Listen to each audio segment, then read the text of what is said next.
लो बच्चों, चलिए प्रश्न को पढ़ते हैं और समझते हैं। एक व्यापारी दो प्रकार के कंप्यूटर, एक डेस्कटॉप और दूसरा पोर्टेबल, जिनकी कीमतें क्रमशः 25,000 और 40,000 रुपये है, बेचना चाहता है। उसका अनुमान है कि कंप्यूटरों की मासिक बिक्री अधिकतम 250 नगों से अधिक नहीं होगी।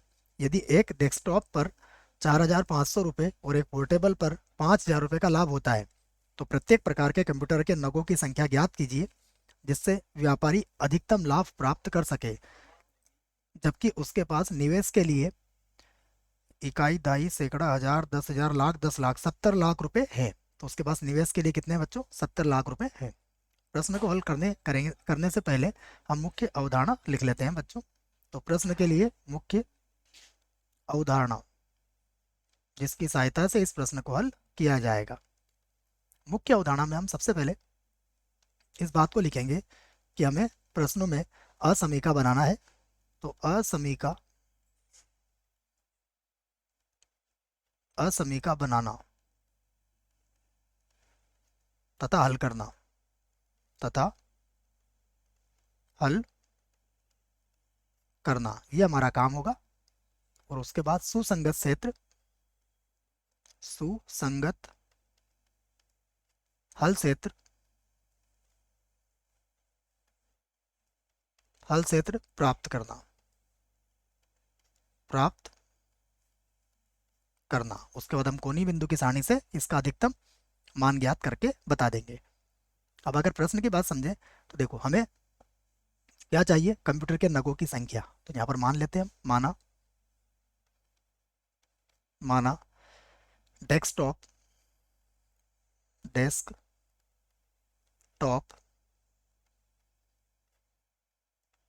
की संख्या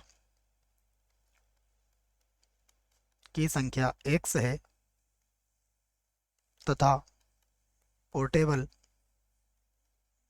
पोर्टेबल पोर्टेबल की संख्या पोर्टेबल की संख्या y है। ठीक है बच्चों, तो एक दोनों कंप्यूटर की बात हो रही है। तो डेस्कटॉप कंप्यूटर की संख्या तो अपने पास x हो गई, और पोर्टेबल की संख्या क्या हो गई? हमारे पास y हो गई है। ए, तब तब आप कह सकते हो कि x सदैव 0 या 0 से बड़ा होगा, और y भी सदैव 0 या 0 से बड़ा ही होगा। ठीक है, पोर्टेबल को एक बार और लिख लेते हैं, उसके बाद फिर आगे बढ़ते हैं। ठीक है, पोर्टेबल जैसा प्रश्न में कहा गया है ऐसे लिखा है बच्चों।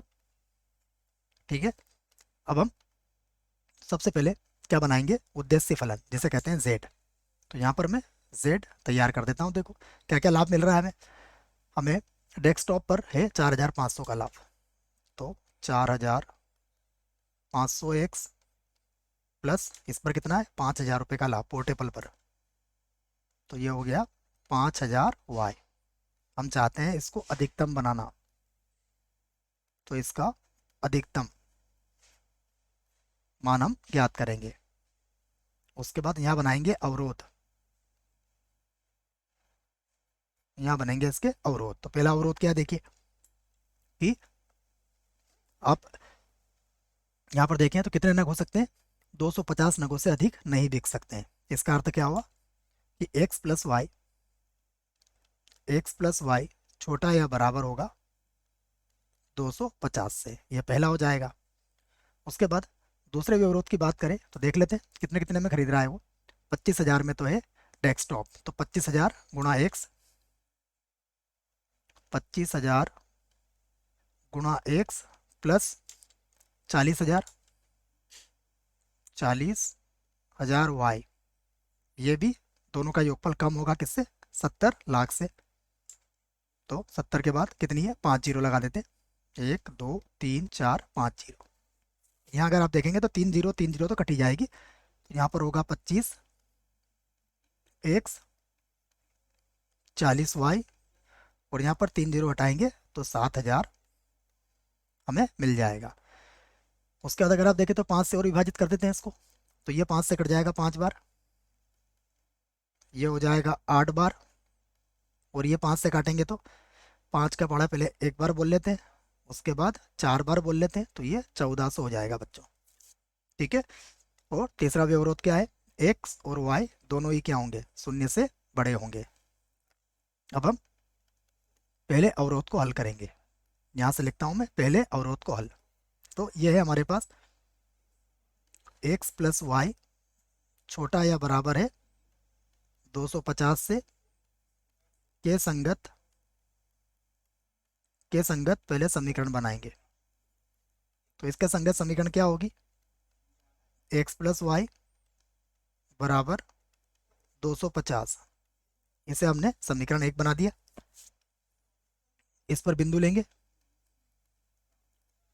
तो इस पर बिंदु लेंगे तो देखो, पहला बिंदु x का मान 0 रखा तो y का मान 250 होगा, तथा 250 कॉमा 0 हो जाएगा। यदि y का 0 रखोगे तो x का 250 आ जाएगा। ये मूल बिंदु को असमीका संतुष्ट करती है, बिल्कुल करती है। 0 0 को असमीका असमीका संतुष्ट करती है, असमीका संतुष्ट करती है। ये पहला व्यवरोध मैंने हल कर दिया है। दूसरा व्यवरोध लिखते हैं। कितना है? 5x plus 8y। 5x plus का 8y छोटा या बराबर है 1400 से, के संगत समीकरण हम बना लेते हैं। ये होगी 5x प्लस का 8y और बराबर हो जाएगा 1400। इसे मैं समीकरण 2 बना देता हूँ। इस पर बिंदु ले लेते हैं। बिंदु बिंदु देखिए, यदि हमने x का मान 0 रखा, x का मान यदि 0 रखा तो y का मान कितना आएगा? 1400 बटा 8। ठीक है ना, 1400 बटा 8। तो चाहे तो आप पहले 2 से काट दो इसको 4 बार, तो ये 2 से कट जाएगा 700 बार। फिर 2 से काट दो इसको, तो 2 से कट जाएगा ये 350 बार। फिर 2 से काट दो तो 1 बार, और उसके बाद 2 बार, 0 बार, 175 बार कटेगा बच्चों ये। 175 बार कट जाएगा। ठीक है ना, देख लेते हैं इसको। तथा तथा अब क्या करेंगे हम? y का मान 0 रख लेंगे तो x का मान कितना आ जाएगा? 280। 280 कॉमा 0। जैसे y का मान 0 रखोगे तो इसको 5 से भाग लगा दो बच्चों। 5 का बड़ा 2 बार बोलोगे, 5 8 40 हो जाएगा 280। ठीक है ना, और ये भी मूल बिंदु को संतुष्ट करती है। अर्थात 0 0 मूल बिंदु को असमीका असमीका संतुष्ट करती है,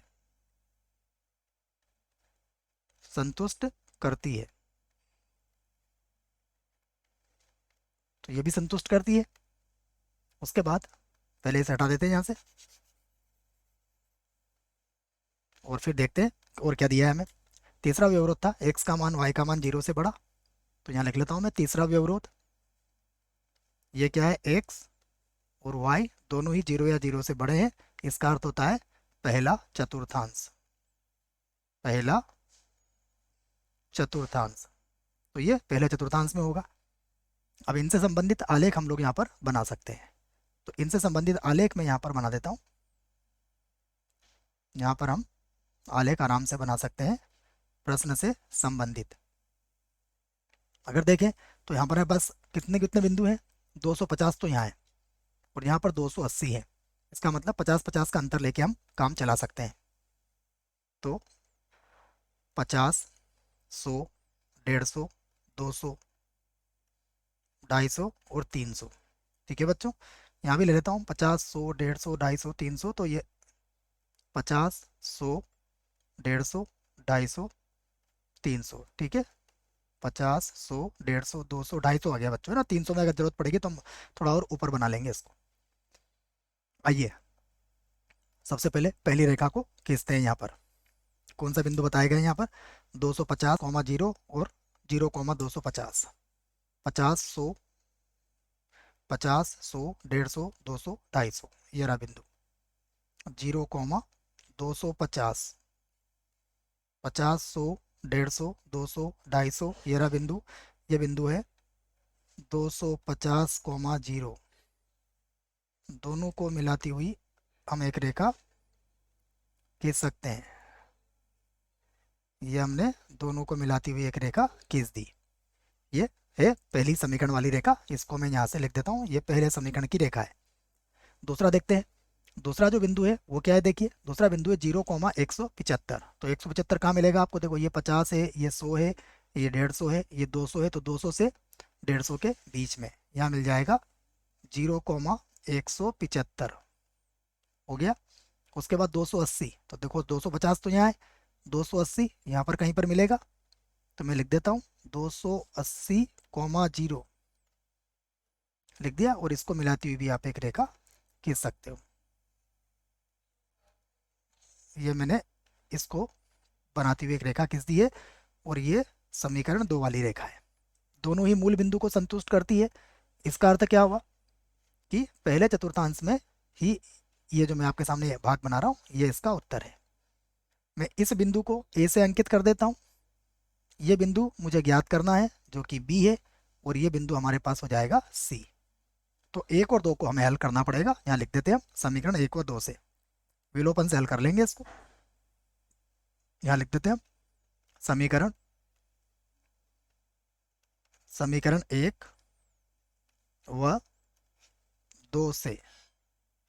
ठीक है, देखो 1 और 2 को हल करेंगे तो एक क्या है हमारे पास, समीकरण नंबर 1 है हमारे पास x प्लस वाई बराबर 250 है। ठीक है ना, तो मैं क्या करता हूँ, इसको गुणा कर लेता हूँ 5 से, तो ये 5x प्लस 5y हो जाएगी। 5x प्लस का हो जाएगा 5y, और बराबर इसको 5 से गुणा करेंगे तो 25 का बड़ा 5 बार बोलिए 125। ठीक है, 125, और एक जीरो बढ़ जाएगी तो 1250 हो जाएगा। यहाँ पर होगा 5x प्लस का 8y बराबर 1400। इसको घटा लेते हैं, तो ये भी माइनस, ये भी माइनस, और ये भी माइनस, तो ये तो कट गया। 8 में से 5 जाएगा तो माइनस का 3 बचेगा, तो माइनस का 3y इधर घटा लेते हैं, तो ये बचेगा हमारे पास 1400 में से, तो ये 1300, 150 बच जाएगा माइनस का 150। तो y बराबर कितना आया, y बराबर आ गया हमारे पास 50। यदि y का मान 50 है तो सीधी सी बात है x का मान कितना होगा, 200 होगा।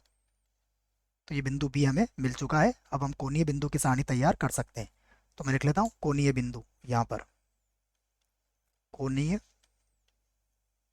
बिंदु, तो कोणीय बिंदु कौन कौन से आए हैं, देखो मैंने पहला बिंदु अंकित करा है यहाँ पर ए, जो 250,0 है। तो पहला बिंदु ए ले लेते हैं, जो है 250,0। बिंदु बी हमने ज्ञात किया है 200,50, 200 और कॉमा कितना है 50। बिंदु सी देखते हैं, बिंदु सी है हमारे पास 0,175, 0,175, और उसके बाद एक मूल बिंदु है जो कोणीय बिंदु होगा 0, 0, 0,0। ठीक है ना, ये मूल बिंदु होगा यहाँ पर ओ, जिसके निर्देशांक होते हैं 0,0, हमें याद है। अब z का मान लिख लेते हैं, z का मान कितना था, 4500x प्लस 5000y। इसको लिख लेता हूँ मैं, z बराबर ये है 4500x प्लस 5000y। ठीक है, तो इससे संबंधित मान हम यहाँ पर लिख लेते हैं। तो सबसे पहले तो एक, 1 0, 2 0, 3 0, तो ये बन जाएगी बच्चों। ठीक है ना, फिर 45 का गुणा करेंगे हम किससे, 25 से, तो 25 का बड़ा 5 बार बोलेंगे, 125 के 5 कितने होंगे 12, 100, 112, तो ये हो गया 112 और 5। ठीक है, ये 112 लिख दिया मैंने, और उसके बाद 5 तो हमारे पास आया था, 25, 100 और 112, और 3 0 पहले से ही था। इसको हल करते हैं दूसरे वाले को, तो 45 को, तो 1 2 3 4 0, तो ये आ गई, और 45 2 90 हो गया। फिर इधर 1 2 3, तो 1 2 3 4 0 तो पहले से ही हो गई बच्चों। उसके बाद 5 का बड़ा 5 बार बोलेंगे तो 25। ठीक है, तो देखो 1 2 3 4 0 तो लिख दी मैंने, 1 2 3 4 0। उसके बाद आ जाएगा 5, उसके बाद आ जाएगा 9 और 2 11। ठीक है, तो ये 1 2 3 4 5 6 7, 1 2 3 4 5 6 7, ये हो गया। उसके बाद 5000 से गुणा करेंगे तो 1 2 3 0 तो लगा दी मैंने। उसके बाद 175 में 5 का गुणा करेंगे तो 25 के 5 बचे कितने, 2। 35 36 37 के 7 कितने बचे, 3। और ये हो जाएगा 8। तो ये हो जाएगा 8 7 और 5। ठीक है, सारा गुणा यही करके मैंने बता दिया है आपको। अब बाकी इनको हटा देते हैं, इनका कोई मतलब नहीं है, सब रफ कार्य था। अब जो बचेगा वो आपके सामने है। उसके बाद 0 0 से तो 0 0 आएगा ही आएगा, यहाँ तो कोई आपत्ति नहीं है आपको।